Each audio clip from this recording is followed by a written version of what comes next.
ki maral te hian ka thlara vin Krista chau mo na zon thin kha ti kha ron rekhoi cha Christian bu number zali som thum pasari hela hi sa bla a chuan none but Christ can satisfy ti ania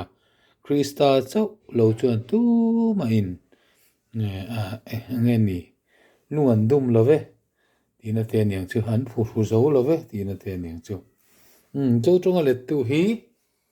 cho pasen ania Krista chau lo chu tu ma dang min ti lo man om lo ati ni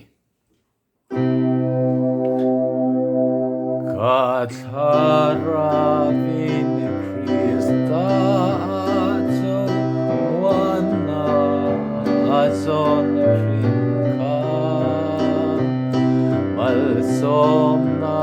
tam ta fiat paglo tuna alo muta Krista chau lo chu mata minti loman om lo mangai nale lom na kukwa amat sabakamu amat solna zomlova khoven tiltang zinga kazon lain kachandam tun khongai in min vanta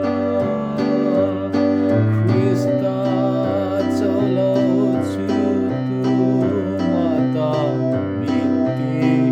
loman om lo mangai nale lom na kukwa amat sabakamu